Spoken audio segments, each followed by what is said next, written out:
Hello friends. मेरा नाम है प्रांशु शर्मा और आज हम करने वाले हैं करंट अफेयर्स ऑफ 7 फरवरी के, यानी कि आज के करंट अफेयर्स हम करेंगे। वीडियो स्टार्ट करने से पहले आप हमें कर सकते हैं फॉलो ऑन इंस्टाग्राम और टेलीग्राम के ऊपर। दोनों के लिंक्स नीचे डिस्क्रिप्शन बॉक्स में गिवन है। और हमारा एंड्रॉयड और ऐप स्टोर का जो एप्लीकेशन का लिंक है वो भी नीचे दोनों लिंक्स गिवन है। आपकी कोई क्वेरी हो, आपको हमारा कोई कोर्स ज्वाइन करना हो, तो इन नंबर्स पे कॉल करके आप हमें पूछ सकते हैं, ज्वाइन कर सकते हैं कोर्स। और कोई वीडियो पसंद आए तो वीडियो को लाइक, कमेंट, चैनल को सब्सक्राइब पक्का कर लीजिएगा। ठीक है। और जो आज की वीडियो आपके काम आने वाली है, bank PO clerk, insurance, railways, SSC, state government exams, UPSC और कोई भी एग्जाम दोगे आप, सभी एग्जाम्स में आपकी वीडियो आज की काम आएगी। तो चलिए वीडियो करते हैं स्टार्ट। अब वीडियो शुरू करने से पहले, आज के करंट अफेयर करने से पहले हम पहले करते हैं कल वाले रिवाइज कि कल आपने क्या किया था। ठीक है। तो उसका आज का फर्स्ट क्वेश्चन देखिए कि डीआरडीओ द्वारा solid fuel duct ramjet SFD जो टेक्नोलॉजी है, जो डीआरडीओ के द्वारा तैयार की गई है, इसमें किस टाइप का नेक्स्ट जनरेशन वेपन तैयार किया जा रहा है। ये हमने पढ़ा था लास्ट करंट अफेयर में, लास्ट एक दो दिनों में। तो इसका आंसर क्या आएगा? इसका आंसर है option A, long range air to air missiles. ठीक है। तो ये आप बताना कि आपके इसमें क्वेश्चन, आई थिंक उसमें मैंने 8 क्वेश्चन डाले हैं, 8 में से कितने आपके सही होते हैं, ये अब आप कमेंट करके बताना। अगर आपके 8 में से 4 सही होते हैं तो आप नीचे कमेंट करना 4 आउट ऑफ 8, ताकि मुझे भी पता लगे भी आप कितना, खुद आपको कितना याद है, आपने कितना पढ़ा है। ठीक है। नेक्स्ट देखिए क्वेश्चन। विनय मुरलीधर टाउन से ये यस बैंक के एमडी और सीईओ अपॉइंट हुए हैं। तो ये मंजूरी किसने दी है इनको बनाने की मंजूरी, कि ये सीईओ बनेंगे, एमडी बनेंगे यस बैंक के, ये किसने किया अप्रूव? ये किया किसने? आरबीआई ने। ये सबको पता ही होगा वैसे तो बहुत सिंपल क्वेश्चन है ये तो। ठीक है। नेक्स्ट देखिए, ए आर रहमान ये किस कंपनी के बने हैं ब्रांड एम्बेसडर? हाँ, ये मैं क्वेश्चन मैंने करवाया नहीं था, ये मुझे बाद में ही मिला। ठीक है, डालने के लिए। तो इसको चाहे मत करना। इसका आंसर है T A C developers, option D.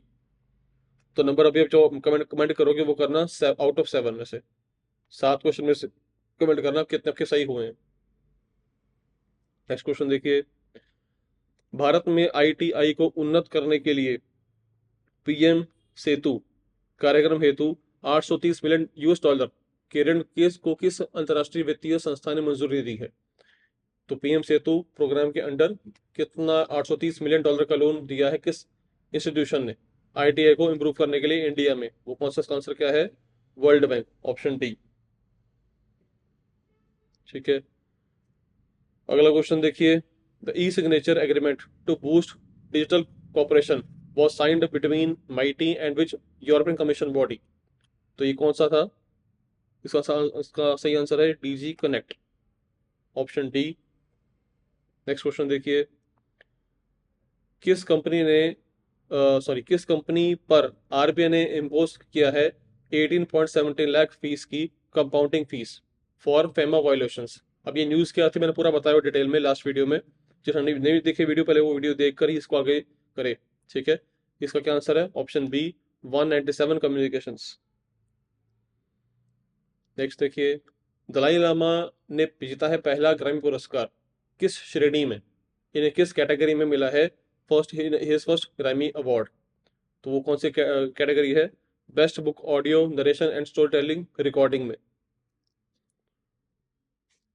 अंतर्राष्ट्रीय मानव भाईचारा दिवस, international day of human fraternity 2026 की थीम क्या थी? मैंने तभी बता कि जब भी कोई डे आएगा उसकी थीम इंपॉर्टेंट है। तो इसकी इस बार थीम क्या थी?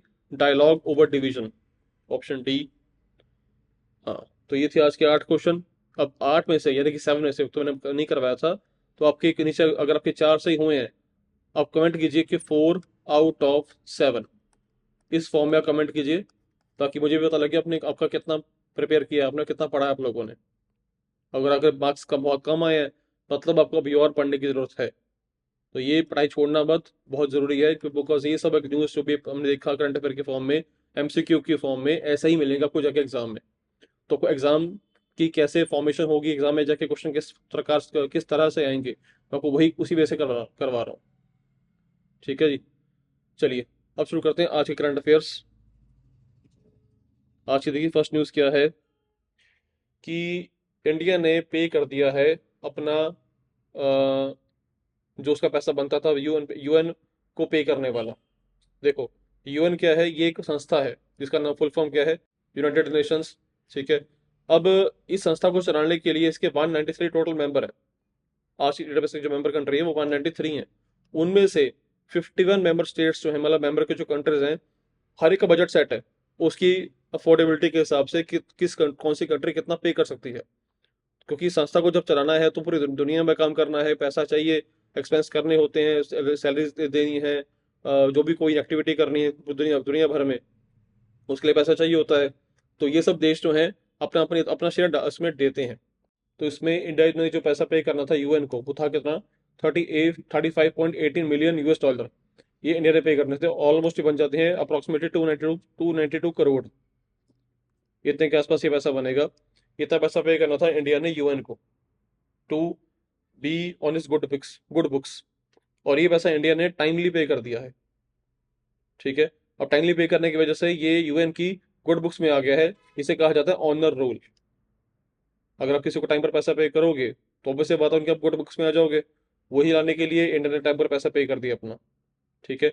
और टोटल जो इंडिया ने पैसा पे किया है 35.18 मिलियन US डॉलर, ये पूरे उसके बजट का 1.016% है। जो यूएन का जो बजट है वो है 3.45 बिलियन US डॉलर। उसमें से सिर्फ इतना पे किया इंडिया ने। ठीक है। तो ये जो इंडिया की परसेंटेज है पूरे उसके टोटल कंपेरिजन में, उसके लिए वो भी इंपॉर्टेंट है। टोटल बजट भी इंपॉर्टेंट है। इंडिया ने कितना पे किया ये भी इंपॉर्टेंट है। साथ में यूएन में कितने मेंबर कंट्री है? 193। उसमें से भी कितने के पास ये कितनों ने पैसा पे करना होता है? 51 मेंबर ने। तो सबने भी ये पैसा टाइमली पे कर दिया है। ठीक है, यूएन को for his regular budget for 2026 के लिए। क्लियर जी? फर्स्ट क्वेश्चन ये वाला। और यूएन बना कब था? It was established on 24 October 1945 को। इसके हेडक्वार्टर कहाँ पे है? न्यूयॉर्क सिटी में। नेक्स्ट क्वेश्चन देखिए। गवर्नमेंट ऑफ इंडिया, नागालैंड की गवर्नमेंट एंड ईएनपीओ ने साइन किया है agreement for to form FNTA। अब गवर्नमेंट ऑफ इंडिया तो चलो पता है आपको क्या है। नागालैंड गवर्नमेंट, नागालैंड की जो सरकार है वो हो गई। ईएनपीओ क्या है? Eastern Nagaland People's Organisation. ठीक है। ये जो कि एपेक्स बॉडी है वहाँ की, जो हाईएस्ट बॉडी है वहाँ की, जो कि जिसको कौन करता है represent? 8 recognised Naga tribes of the 6 eastern districts of Nagaland. तो जो 6 डिस्ट्रिक्ट है नागालैंड के उसमें से जो टॉप की जो ये 8 उनकी जो मतलब पता पहचान है उनकी ट्राइब्स की, नागा ट्राइब्स की। ठीक है। उनका ये ग्रुप है ईस्टर्न नागालैंड पीपल्स ऑर्गेनाइजेशन। तो तीनों ने मिलके एक कह लो कि एग्रीमेंट साइन किया है टू फॉर्म FNTA। FNTA क्या है? Frontier Nagaland territorial authority. इसमें क्या होगा? Majorly development of the Nagaland. अब ये किसने साइन किया एग्रीमेंट ये वाला? बाय गवर्नमेंट ऑफ इंडिया की तरफ से साइन किसने साइन किया है? By union minister Amit Shah ji ने, जो कि हमारे मिनिस्टर है होम अफेयर्स के। Then minister of cooperation and Neiphiu Rio, जो कि चीफ CM है नागालैंड के, दिल्ली में। और ये एग्रीमेंट साइन हुआ है दिल्ली में। ठीक है। हम्म। इसका पर्पस क्या है? कि डेवलपमेंट करना नागालैंड में। अब जो 6 डिस्ट्रिक्ट हैं जहाँ से ये ट्राइब्स आती हैं, वो 6 डिस्ट्रिक्ट कौन से हैं? तुनसेंग, मौन, किफायर, लॉन्गलेग, नोकलाक एंड शामतौर। ये 6 नाम इंपॉर्टेंट है। इसके बेसिस पे क्वेश्चन आने का चांस पूरा पूरा है एग्जाम में। ठीक है। तो इसमें अग्रीमेंट में साइन किया हुआ है कि power related to 46 subjects of the state will support transfer to FNTA। तो यहाँ पर जो भी उनके काम करने वाले तरीके, जो भी काम करना होगा वो FNTA के अंडर होगा। इसके अंडर सारा काम वो होगा। ठीक है। मेजर इनका मोटिव यही है कि वहाँ पे जो उनकी जो जगह है उसको इम्प्रूव करना, उसकी डेवलपमेंट करना। ठीक है जी। उसके अलावा CM नागालैंड के नाम गिवन है। और कौन है गवर्नर नागालैंड के? ला गणेशन। अगर बात आई नागालैंड की तो कैपिटल क्या है नागालैंड की? किसी को पता हो? That is Kohima. नागालैंड की capital Kohima. Other name of Nagaland, Kohima Nagaland तो फेमस है ही है। इसे एक और, इसका एक और नाम है, that is land of festivals. Land of festivals. इसका फेमस कौन सा फेस्टिवल है? Hornbill festival. हॉर्नबिल फेस्टिवल ये बहुत फेमस है। All over the world. और इसलिए उसको एक और उसका नाम है, जो उसका नाम है falcon capital of the world, falcon capital of the world. इस नाम से भी नागालैंड बड़ा मशहूर है पूरी दुनिया में। वैसे इसका नाम फेमस है land of festivals. Famous festival वैसे कौन सा है? Hornbill festival. तो इसे एक न्यूज़ से बहुत सारी ये न्यूज़ निकल आती हैं। ठीक है, नेक्स्ट क्वेश्चन देखिए। भारत टैक्सी, जैसे ओला चलती है, जैसे उबर चलती है, उसी तरीके से सरकार ने निकाली है अपनी एक भारत टैक्सी, जो कि इंडिया की पहली कोऑपरेटिव सेक्टर टैक्सी सर्विस है। और ये शुरू हुई न्यू दिल्ली में। ठीक है, और इसको मिनिस्ट्री ऑफ होम अफेयर्स, जो हमारे अमित शाह हमारे गृह मंत्री हैं, इन्होंने ही किया है लॉन्च। इसमें ये हुई लॉन्च कहाँ पे है? विज्ञान भवन न्यू दिल्ली में। ठीक है, इसका एम क्या है कि जो भी टैक्सी चलाने वाले हैं उनको काम मिले। ठीक है, तो उसमें जो टैक्सी चलाने वाले हैं उन लोगों को नाम दिया गया सारथी। सारथी। ठीक है, इसमें आगे वो अभी नाम करने के लिए अभी आगे आएगा।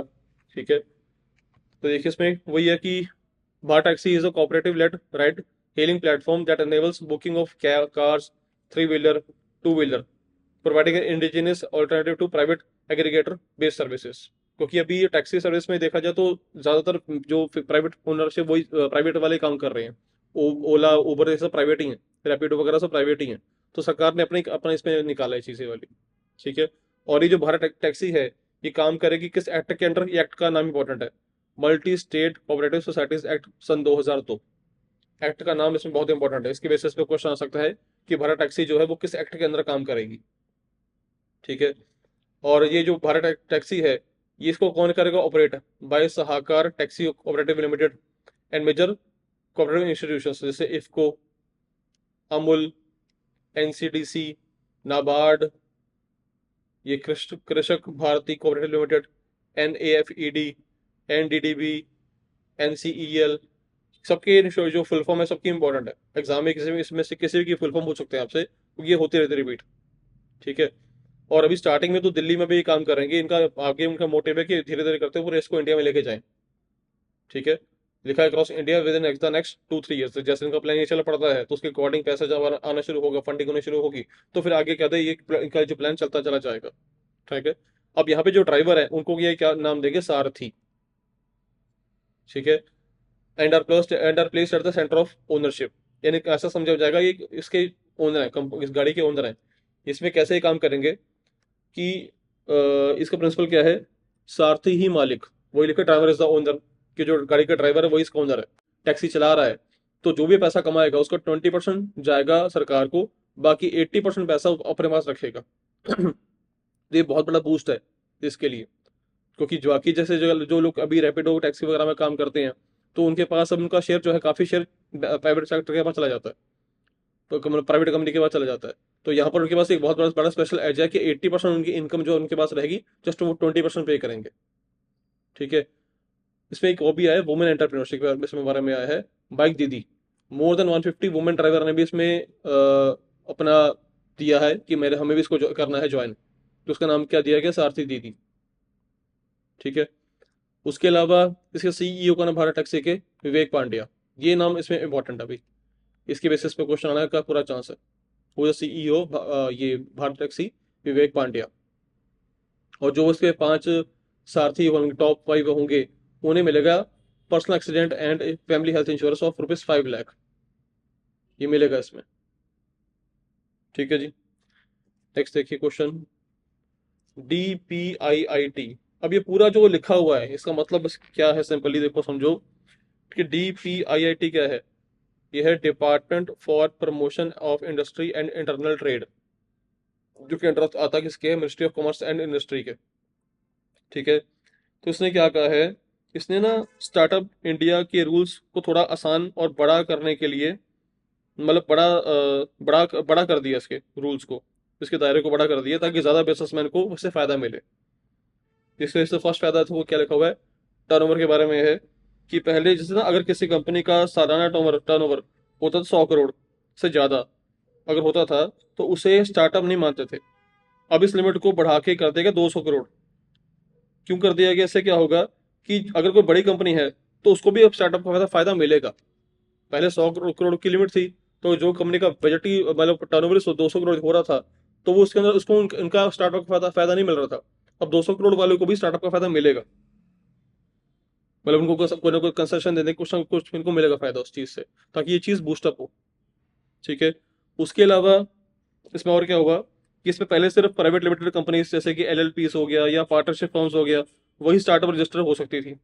अब जो कोऑपरेटिव सोसाइटीज हैं, जैसे मल्टी स्टेट या स्टेट लेवल वाली सोसाइटी हैं, वो भी स्टार्टअप इंडिया में रजिस्टर होकर सरकारी सुविधा को फायदा ले सकती हैं। इसके अलावा डीप टेक, ये डीप टेक स्टार्टअप्स, इनका मतलब क्या है कि सरकार ने ना एक नई कैटेगरी ये बनाई है जिसका नाम है डीप टेक। ये उन स्टार्टअप्स के लिए है जो बहुत एडवांस टेक्नोलॉजी जैसे कि एआई हो गया, रोबोटिक्स हो गया, स्पेस टेक हो गया, उस पर काम कर रहे हैं, तो उनके लिए ये टर्म है डीप टेक स्टार्टअप्स। और जो डीप टेक में काम करेंगे, क्योंकि ऑब्वियस सी बात है डीप टेक में मतलब जब ये इस फील्ड में काम, जब एआई की फील्ड में काम करेंगे, जब वो रोबोटिक्स में काम करेंगे, तो पैसा बहुत चाहिए, बहुत उसमें आरएनडी का लगता टाइम, आरएनडी भी लगेगा, टाइम बहुत लगेगा। तो उसके लिए सरकार ने इनके लिए एलिजिबिलिटी क्राइटेरिया को थोड़ा एक्सपेंड कर दिया है, ताकि इन्हें स्पेशल सपोर्ट मिल सके, ये अपना काम कर सके। तो उसमें ये क्वेश्चन मेजर बनेगा कि डीपीआईआईटी की फुल फॉर्म क्या है, वो लिखी हुई है। ठीक है। इनका मोटिव क्या है, स्टार्टअप इंडिया एक्शन प्लान की स्टार्टअप्स को सपोर्ट करना। क्वेश्चन यहाँ बनेगा कि जो लिमिट थी स्टार्टअप टर्नओवर थ्रेशोल्ड की, वो 100 करोड़ से बढ़ा के करके 200 करोड़। पूछ सकते हैं नई लिमिट क्या है, पूछेंगे पुरानी लिमिट क्या है, दोनों पूछना पॉसिबल है। ठीक है। इसके अलावा कौन से एक्ट के अंडर ये काम करेगा, again multi state cooperative societies act 2002 के अंडर ये काम करने वाला है। डीप टेक स्टार्टअप क्या है, related to AI, related to robotics, जहां पे बहुत ज्यादा पैसा खर्चा होगा, उसमें आएगा डीप टेक के बारे में। ठीक है जी, आई होप ये चीज क्लियर हुई होगी आप सबको। इसे इसमें ये भी गिवन है एक्सटेंशन ऑफ एज लिमिट, तो इनकी जो एज लिमिट है वो भी बढ़ा दी गई है from 10 to 20 years from the date of incorporation और रजिस्ट्रेशन। मतलब ये कि आप स्टार्टअप किसको मानोगे, स्टार्टअप का मतलब क्या होगा कि जिन कंपनीज को बने को जो उनके डेट ऑफ कॉर्पोरेशन इनकॉर्पोरेशन या रजिस्ट्रेशन है, पहले होती थी 10 साल, अगर 10 साल तक कंपनी चल रही है अपनी डेट ऑफ इनकॉर्पोरेशन से, उसे कहते थे स्टार्टअप। अब वो 20 साल कर दी गई है। तो जैसे अगर कंपनी आज खुली है, तो अगर आज से 20 साल बाद भी वो काम करेगी तो उसको स्टार्टअप ही मानेंगे। ठीक है। And startup turnover limit has been increase to 300 crore, वो भी इसमें गिवन है, उनके लिमिट को भी उसको बढ़ा दिया गया है, 300 करोड़ की कर दी गई लिमिट। उस पर उनको टैक्स बेनिफिट मिलेंगे और काफी तरह की इसमें फंडिंग इनको मिल जाएगी आराम से, जिससे अपना काम ये प्रॉपरली कर पाएंगे। नेक्स्ट देखिए, मिनिस्ट्री ऑफ टूरिज्म ने सेटअप की है 24/7 multilingual tourist helpline on the toll free number, ये नंबर गिवन है, या शॉर्ट इसका कोड है 1363 इन 12 languages including 10 international languages for domestic and foreign tourist. तो जो भी टूरिस्ट इंडिया में घूमने के लिए आते हैं उनके लिए ये हेल्पलाइन ये शुरू की गई हेल्पलाइन 12 लैंग्वेजेस में। ठीक है। And to offer appropriate advice to tourist, मतलब जो ये ट्रैवल इंडिया में ट्रैवल करेगा उसके लिए चीज की गई है। अब मिनिस्ट्री ऑफ टूरिज्म होगा, ये एक ऑनलाइन सिस्टम सेट कर रहा है for receiving, processing, conveying, granting approvals for classification of accommodation unit वगैरह, मतलब कि जो भी टूरिस्ट बाहर से आ रहा है उसको कोई तकलीफ ना हो, उसे किसी जगह कुछ कंप्लेंट करनी हो, तो उसके लिए ये टोल फ्री नंबर इशू किया गया है 12 लैंग्वेजेस में। ठीक है। Applicants can be filled applications can be filled at the portal of national integrated database of hospitality industry. इसकी इसकी ये भी गिवन है वेबसाइट का नाम, कि ये कौन सी वेबसाइट पे आप किसको कर सकते हो रजिस्टर। ठीक है। नेक्स्ट देखिए, हाँ, MOC&I secretary Rajesh Agarwal. MOC&I क्या है, ministry of commerce and industry की जो हमारे मिनिस्टर हैं राजेश राजेश अग्रवाल, इन्होंने लॉन्च किया है India Australia business cases studies compendium. Compendium मतलब क्या होता है, कलेक्शन। तो इस न्यूज का मतलब क्या हुआ कि ये कलेक्शन के बारे में है कि जिसमें इंडिया और ऑस्ट्रेलिया के जो भी रिश्तों को मजबूत करने के लिए बनाए गए हैं, मतलब कि जो भी इतिहास में पास्ट में इंडिया और ऑस्ट्रेलिया के बीच में जो कुछ भी अच्छा हुआ है, जो भी अच्छी बुक्स छपी हैं या अच्छा कुछ इसके बारे में लिखा गया इन दोनों के बारे में आपस में इनके तालमेल को लेके, उस उनका कलेक्शन करके ये बताया गया है कि ताकि इंडिया ऑस्ट्रेलिया की जो डील है वो अच्छे से हो सके। ठीक है। और ये जो इसका टाइटल जो दिया गया है उसका नाम क्या है इस कलेक्शन का, pitch perfect Australia India perfect conditions for a USD 100 billion partnership, कि आपस में इनकी 100 बिलियन की पार्टनरशिप हो जाए, इसके लिए ये कलेक्शन पूरा लाया गया है सामने। ठीक है, तो इसका मोटिव बस यही करने के लिए है कि और ये किसने बनाया, किसने, इट वॉज द, हाँ ये, the compendium was jointly developed by IIFT, Indian Institute of Foreign Trade and New Land Global Group के द्वारा। ये नाम इम्पोर्टेंट है भाई, ये जो कंपोडियम है बनाया किसने है। हम्म। अब इसमें फायदा किसको होगा, इसमें उन बिजनेसेस को फायदा होगा, या इसमें मतलब जो ऑस्ट्रेलिया और इंडिया के बीच में एक्सपोर्ट इम्पोर्ट का काम कर रहे हैं। ठीक है, जैसे कि जो ये कंपोडियम है, इसमें है क्या, इसमें उन बिजनेसेस की केस स्टडी है जो इंडिया और ऑस्ट्रेलिया के बीच सफल रही हैं पिछले कुछ सालों में। ठीक है, उसके अलावा ये इन्वेस्टर्स और स्टार्टअप्स के लिए एक गाइड भी है, ये कैमरा की एक गाइड की तरह काम करेगा ये कंपोडियम, ताकि उनका जो मार्केट में जो एंट्री होनी है वो रूल्स को समझने के बाद बड़े आराम से हो सके।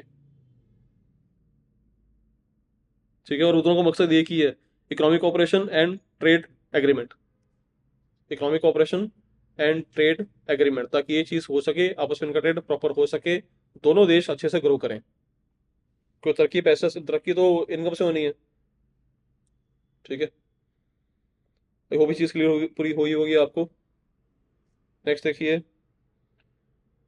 हमारे जो ये डॉक्टर S J शंकर हैं, हमारे मिनिस्टर ऑफ एक्सटर्नल अफेयर्स, ये थे 3 दिन के थे विजिट पे to the united nations of America, तो USA में थे ये 3 दिन के विजिट पे, to participate in the critical minerals ministerial meeting in Washington DC USA में।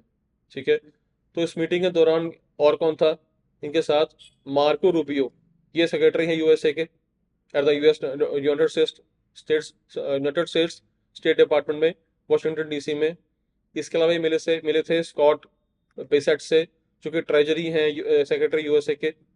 ठीक है, फॉर्ज, ये वाला फॉर्ज, हाँ। He announced India support for the forum on resource geostrategic engagement, तो फॉर्ज पे फोकस कर रहे हैं, ताकि वही जो मिनरल्स वगैरह अगर हमें आपस में डीलिंग कर रहे हैं मिनरल्स के बारे में, तो वो प्रॉपर डीलिंग हो सके, उसमें कोई रुकावट ना आए। ठीक है, forge will be chaired by Republic of Korea until June 2026, तो उसमें यही बोल रहा है कि फॉर्ज जो मीटिंग होगी इनकी, उसे कौन हेड करेगा इस बार, रिपब्लिक ऑफ कोरिया। ठीक, नेक्स्ट देखिए, apogee aerospace places order worth ₹3500 with Australia's AAI, उसका ऑस्ट्रेलिया का जो AAI है वो है क्या, एम्फीबियन एरोस्पेस इंडस्ट्रीज। सिंपल सी बात ये कि है कि अपोजी एरोस्पेस प्राइवेट लिमिटेड ने, अच्छा एरोस्पेस का मतलब क्या है, ये मैंने कल भी बताया था वीडियो में, क्या होता है एरोस्पेस, कि वो इंडस्ट्री जो कि पार्ट्स बनाती है या इक्विपमेंट्स बनाती है या व्हीकल बनाती है जो कि स्पेस में जाने हैं, जिसपे जिससे आप स्पेस में ट्रैवल कर पाओगे आप, तो ये चीज़ बनाती है एरोस्पेस इंडस्ट्री। उसमें अपोजी का ये नाम किया बना कि ये ऐसी कंपनी है जिसने बनाया है एम्फीबियन एरोस्पेस इंडस्ट्रीज के बारे में है ये, मतलब अपोजी से एरोस्पेस ने ऑर्डर दिया है 3500 करोड़ का, ऑस्ट्रेलिया की कंपनी है ये AAI उसको।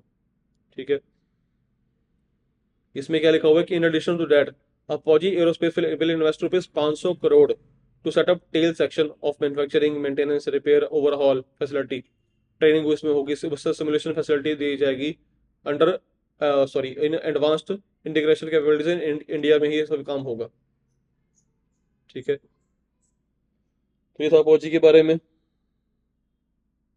नेक्स्ट देखिए, भारतीय टीचर है एक रोबल नागी, इन्हें मिला है global teacher prize, which is described as a Nobel prize for teaching, मतलब नोबल रॉगी को क्या मिला है, नोबल प्राइज ऑफ टीचिंग, उसे उसका नाम, प्राइज का नाम क्या है, ग्लोबल टीचर प्राइज। इन्हें दिया गया है for outstanding contribution to the education and society के मामले में।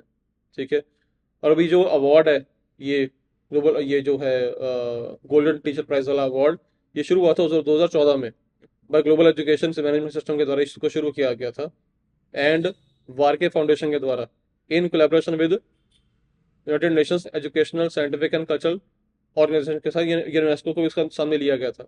तो जेम्स का फुल फॉर्म, यूनेस्को का फुल फॉर्म और जो वार के फाउंडेशन है, ये तीनों मिलकर से शुरू किया था। अब जो ये नागी है, इन्हें ये अवार्ड तो मिल गया, साथ में मिला है cash prize of $1 million awarded to every one winner every year. तो इन्हें मिला होगा क्योंकि इन्होंने जीता अवार्ड ये वाला। ठीक है। और जो रूबल नागी हैं, ये इंडियन टीचर तो है ही हैं, आर्टिस्ट भी हैं, सोशल रिफॉर्मर भी हैं, और ये मुंबई महाराष्ट्र से हैं। ओके। इन्होंने she founded the Rubal Nagi Art Foundation to institutionalise her work, design education programme, mobilising communities and training of volunteers. तो RNAF की फुल फॉर्म भी इसमें आपकी इंपॉर्टेंट है। नेक्स्ट देखिए, USA न्यूयॉर्क, जो न्यूयॉर्क सिटी है USA की, उसे ज्वाइन किया है WHO global outbreak alert and response network. मतलब ये कि न्यूयॉर्क सिटी जो है, मुझे जब भी ना किसी देश में या पूरी दुनिया में जब भी कोई जैसे महामारी को फैलती, जैसे कोविड आया था, अब जब कोविड लगा तो बड़ी तेजी से फैला पूरी दुनिया में। अब वो, तो जो USA का जो न्यूयॉर्क है, उसे चूज किया गया है कि वहां से वो उसके बारे में न्यूज बताएंगे कि न्यूयॉर्क अगर कोई ऐसी बीमारी आती है जो कि बहुत ज़्यादा लार्ज स्केल पे बहुत तेज़ी से फैल सकती है, उसके फैलने के चांस है, तो उसका पहले उसका ब्रॉडकास्ट न्यूयॉर्क में किया जाएगा, ताकि वहाँ से लोगों को पता चले कि ये प्रॉब्लम आने वाली है और ये आ चुकी है। तो वही लिखा हुआ है, न्यूयॉर्क सिटी जो कि USA में आती है, join the world health organization global outbreak alert. तो वहाँ से पूरा अलर्ट की जारी किया जाएगा कि ये बीमारी पूरे दुनिया में अब आने वाली है, बहुत हाई लेवल पे आने वाली है।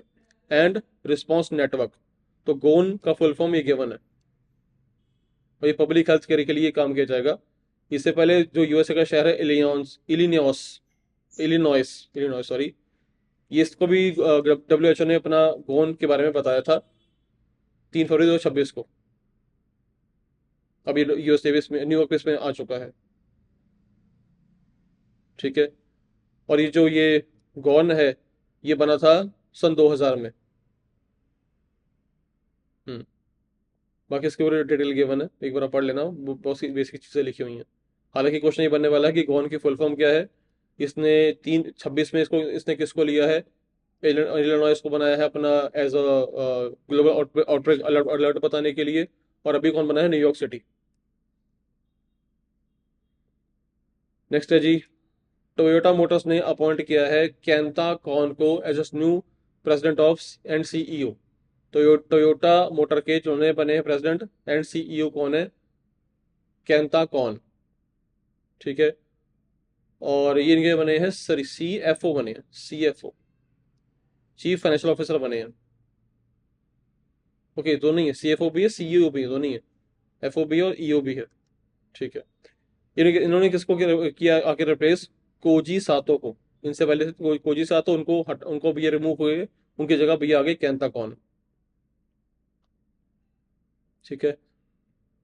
इससे पहले ये सर्व कर चुके थे director at Woven by Toyota technology unit and Toyota Foodson में। ठीक है। नेक्स्ट देखिए, ये भी समझो इसमें क्या लिखा हुआ है इस स्टोरी में, इस पूरी न्यूज में। अब मिनिस्ट्री ऑफ कॉर्पोरेट अफेयर जो कि है MCA, लिखा ना, ministry of corporate affairs MCA, इसने इस तरह की जो 17 छोटी कंपनीज हैं, उसको मिलाकर 2 बड़ी कंपनीज में बनाने की परमिशन दे दी है। इसी 17 छोटी छोटी कंपनीज हैं, वो कह रहे हैं इसको आपको जोड़ के दो बना दो कंपनी, जो सबको पता हो। ठीक है। और ये मर्जर जो है, ये शुरू कब से होगा, 1 अप्रैल 2024 से ये लागू चीज हो जाएगी। तो 17 की जगह वो 2 कंपनी काम करेंगी, बाकी को बीच में से आपस में मर्ज करके बड़ा कर दिया है। ठीक है। अब इसमें ये भी लिखा हुआ है, देखो क्या हुआ है कि जो 17 में से जिन 12 को मर्ज करेंगे, 12 कंपनीज को मर्ज करके मिला के जो कंपनी बनेगी, उसका नाम दिया गया पावर ग्रिड खावड़ा, कहाँ लिखा है ये चीज़, ये लिखा हुआ है power grid Khavda 2C transmission limited. तो 17 में से जो 12 को इकट्ठी करेगा, उसके नाम ये दे दिया गया power grid Khavda 2C transmission limited. और जो बाकी की पांच पांच इकट्ठे कर देगा, उसका नाम क्या दिया गया है, पावर ग्रिड वतामैन ट्रांसमिशन लिमिटेड। तो दोनों के नाम ये इंपॉर्टेंट है इसमें। ये ग्रुप A हो गया, ये ग्रुप B हो गया, ये ग्रुप A, ये ग्रुप B। तो उसके दो टुकड़े करके इसको बनाया गया है। ठीक है, नेक्स्ट देखिए, आरबीआई ने अप्रूव किया है stake of Blackstone in Federal Bank. कितना स्टेक? 9.99%। ठीक है, तो आरबीआई ने अप्रूव किया है, अमेरिकन कंपनी है वाली ब्लैकस्टोन, इसके एक्विजिशन को फेडरल बैंक में। तो अब से ये ब्लैक जो फेडरल बैंक का जो 9.99% जो शेयर है वो फेडरल ब्लैकस्टोन का होगा। ठीक है जी। इसके अलावा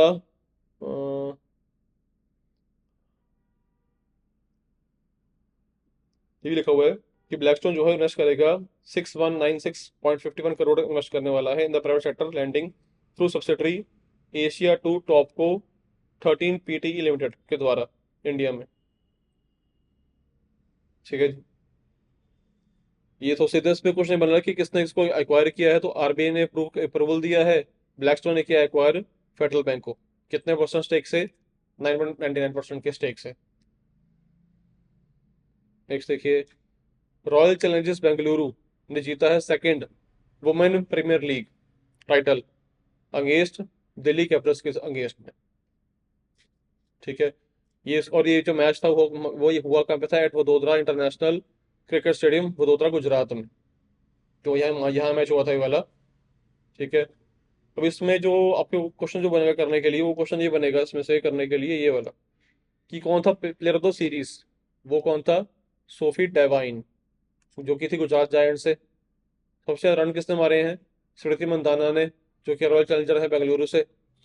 हाईएस्ट विकेट किसने ली हैं? अगेन सोफी डिवाइन या डेवाइन ने, जो कि गुजरात जायंट से आते हैं। और नंदनी शर्मा, जो कि हैं दिल्ली कैपिटल्स 17 से। दोनों ने 17 विकेट्स लिए हैं। दोनों के इक्वल नंबर हो गया तो वो टाई हो गया वहां पे आगे। नेक्स्ट देखिए, पिल्लू एआई, ये है क्या? भारत का पहला voice based billing and accounting AI agent designed for small and medium businesses के लिए। ठीक है, इसको ऑफिशियल लॉन्च किया था by the CM of Andhra Pradesh N Chandrababu Babu Naidu ji ने। पिल्लू एआई में है क्या, कि जो भी अकाउंटिंग के जो भी अकाउंट्स के बिल बनेंगे, जो भी अकाउंटिंग होगी, वो उसको एआई करेगा। ठीक है, इससे क्या होगा कि it enables AI to users to record daily transaction का रिकॉर्ड बनेगा, सेल परचेज का रिकॉर्ड बनेगा, पेमेंट का रिकॉर्ड बनेगा। तो वो सब चीजें ऑटोमेटिकली होती चली जाएंगी इसके अंदर। इसके अलावा अदानी एनर्जी जो है, ये बन गया है पहला ऐसा firm to deliver 1 crore plus electricity smart meters across discoms. Discoms का मतलब क्या है? Distribution companies. इसका फुल फॉर्म है डिस्ट्रीब्यूशन कंपनीज, शॉर्ट फॉर्म है डिस्कॉम्स। और ये जो माइलस्टोन था, 1 करोड़ घरों को स्मार्ट मीटर लगाना, मतलब माइलस्टोन ये था कि इससे ये डेट तक करना है, इन्होंने पहले पहले ही कर दिया। लास्ट डेट ये थी इसकी करने के लिए। ठीक है जी, इसके देखिए आगे। अब कल ही आरबीआई ने अपने कल एक ये हुई है, वहाँ पे मीटिंग हुई है, जिसका कहा जाता है मॉनेटरी पॉलिसी मीटिंग कमेटी। ये मीटिंग हुई है जिसमें कि इसके मेंबर्स ने मिलके कुछ चीज़ें नई डिसाइड की हैं। और ये इस बार की 59th मीटिंग थी, जो कि हुई थी 4 से 6 फरवरी 2026 को। ठीक है, under the chairmanship of Sanjay Malhotra. वो कौन है? At present governor of RBI. तो एमपीसी की ने डिसाइड क्या किया है कि मतलब एमपीसी की जो मीटिंग थी, इसके कौन मेंबर हैं? Doctor Nagesh Kumar, सौगाता Bhattacharya, professor Ram Singh, doctor Poonam Gupta and Indrani Bhattacharya. इन्होंने मीटिंग को अटेंड किया है। रेपो रेट जो था वो रहा है अनटच्ड, वो भी उस पर फिक्स है, 5.25 पे ही फिक्स है। ठीक है ना। अब जब भी ना मीटिंग होती है, इसकी आरबीआई की मीटिंग होती है, कभी भी ना आरबीआई बाकी रेट नहीं बताता, सिर्फ आरबी रेपो रेट बताएगा वो, ओनली रेपो रेट। उससे से आपको बाकी रेट निकालने पड़ेंगे अपने आप। जैसे कि अगर आप ये जो रिवर्स सॉरी जो रेपो रेट है, इसमें अगर आप 0.25% जोड़ दो तो क्या बन जाएगा? 5 पॉइंट बनेगा, 5.50 बन जाएगा परसेंटेज। ठीक है ना, इतना जोड़ोगे इतना बन जाएगा। ठीक है, और ये जो बनेगा इसे कहेंगे एमएसएफ या बैंक रेट। ठीक है, अब एमएनसी जो ये मॉनेटरी पॉलिसी जो कमेटी है, इसका इसका मोटिव क्या है? To maintain growth and stability in the country, to maintain growth and stability in the country. Same way से ये था कि रिवर्स अपने रेपो रेट में जब 0.25 ऐड किया तो बनेगा 5.50, ये आपका था एमएसएफ या बैंक रेट, ये लिखा हुआ है। एमएसएफ क्या है? मार्जिन स्टैंडिंग फैसिलिटी, और यही सबका सेम बैंक रेट भी है, ठीक है। लेकिन जब आप रेपो रेट में से माइनस करोगे 0.25%, तो क्या बन के आएगा? 5%। वो क्या चल रहा है आपका अभी? SDF, स्टैंडिंग डिपॉजिट फैसिलिटी, तो ये रेट निकल के आएगा, ठीक है। अब ये जो एस डी एफ है ये कहाँ यूज होता है? और ये जो होता है अपना पास ये मनी वगैरह, सॉरी एमएसएफ वगैरह, एमएसएफ नहीं वर्ड लिखा आपने, एमएसएफ लिखा हुआ है, बैंक रेट लिखा हुआ है, ये सब क्या होते थे वो समझो। देखो, जब आपने जब बैंक ने पैसा लिया है आरबीआई से, आरबीआई से लोन लिया है, कुछ पैसा उसने लिया है आरबीआई से लिया है, बैंक ने लिया आरबीआई से है, मतलब बैंक ने आरबीआई ने दिया बैंक को है, ठीक है। अगर तो बैंक से लेगा, आरबीआई से लेगा 24 आवर्स के लिए, उसे कहेंगे एमएसएफ। तो अगर मान लो जैसे अगर बैंक ने आरबीआई से लिए 1 लाख रुपए लोन लिया, तो एमएसएफ का कोई क्या रेट है? 5.5%। तो बैंक वाले को 24 आवर्स के लिए बैंक पे करना पड़ेगा 5.5% आरबीआई को उस लोन के अगेंस्ट। अगर लिया है short term loan, short term मतलब लोन लिया है अप टू 3 मंथ्स, कि 3 महीने तक पैसे वापस कर देगा बैंक आरबीआई के, तब मिलेगा स्कूप में, कितने में मिलेगा? तब मिलेगा रेपो रेट पे, जो कि कितना है? 3.35%, ठीक है। और अगर आपने लोन लिया है मोर देन 3 मंथ्स, अगर मैं लोन लिया है आपने मोर देन 3 मंथ्स के लिए या लॉन्ग टर्म के लिए, वो मिलेगा आपको बैंक रेट पे,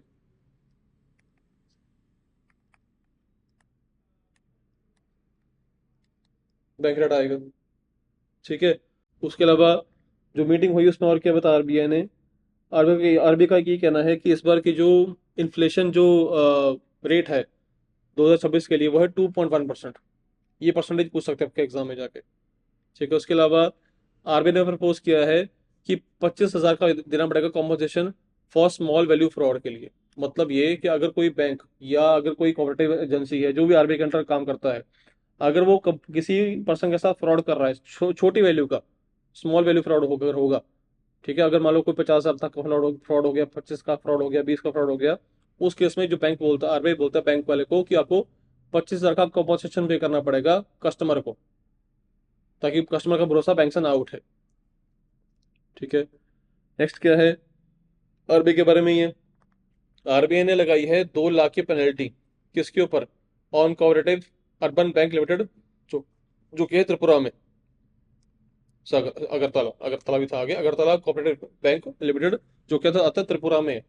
उसको 2 लाख की लगाई है पेनल्टी आरबीआई ने, बिकॉज इसने इस बैंक ने आरबीआई की जो गाइडलाइंस थी उनको नहीं माना, उसकी अवहेलना की है इसलिए, ठीक है। देन सेबी, सेबी की फुल फॉर्म किसी को पता हो?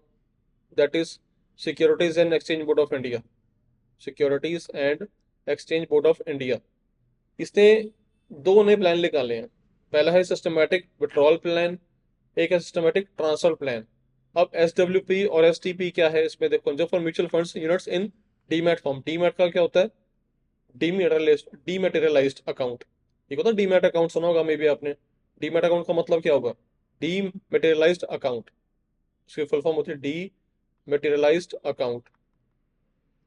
अब पहले क्या होता है ये समझो, जब तक ये नहीं आया था तब क्या होता था काम, किसी कंपनी आने वाले टाइम में चला, 1980 का टाइम चल रहा है, तब डीमैट अकाउंट तो है नहीं। तब लोग कैसे शेयर खरीदते थे? तब शेयर कैसे बाय होते थे? किसी बंदे ने किसी कंपनी के अगर मान लो 100 शेयर खरीदने हैं, तो उसे मिलते थे 100 कागज। हर एक कागज के ऊपर उसके शेयर की लिखी होती थी वैल्यू, और लिखा होता था कि ये शेयर इसके बंदे के पास है, इसका नाम लिखा होता था। अब कागज बंदा कितने से संभालेगा? 5 साल, 6 साल, 10 साल, 15 साल, 20 साल, वो पड़े पड़े कागज येलो हो जाएंगे।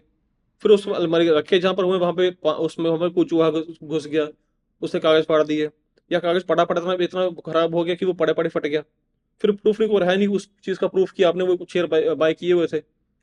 तो उस चीज को हटाने के लिए लाया गया डीमैट अकाउंट। मतलब अब जब ये अकाउंट खुलवाओगे तो जितना आपने पैसा पे किया होगा शेयर के लिए, उस हिसाब से नंबर ऑफ शेयर आपके अकाउंट में आ जाएंगे। आपको नए शेयर खरीदने हैं, पैसा इसमें से पे कर दो, आपका नए वाले शेयर इसमें जमा हो जाएंगे। आपको शेयर बेचने हैं, इसमें शेयर वो निकल जाएंगे बाहर। ये था डीमैट अकाउंट। ठीक है। म्यूचुअल फंड का काम क्या होता है? ये काम इसका काम क्या होता है कि आप मार्केट में पैसा लगाना चाहते हो, पर आपको ये नहीं पता कि कौन सी कंपनी कितना रिटर्न देती है। उसके फिर आते हैं म्यूचुअल फंड्स। ये कहता है हमें पता है, आपने जो पैसा लगाना है हमारे पास लगा दो, हम अपने आप आपका पैसा जो है डिफरेंट कैटेगरी में लगा देंगे। तो उससे क्या होगा, आपको जो पैसा मिलेगा आप भी कमाओ, हम उसमें अपना अपना कमीशन रख लेंगे। ये काम ऐसे काम करते हैं म्यूचुअल फंड्स मोटा मोटा।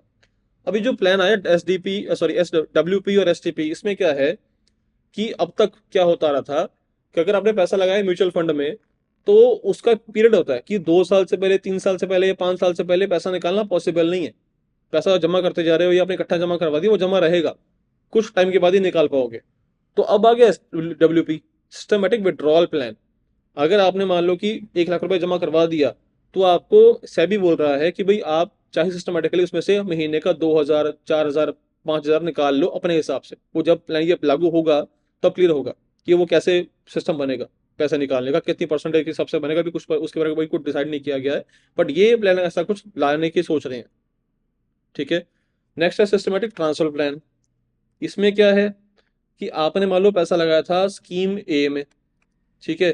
पहले स्कीम आपको अच्छा पे कर रही थी, पैसा आपने लगाए रखा, देखा भी स्कीम ए का जो रिजल्ट है वो प्रॉपर नहीं आ रहा।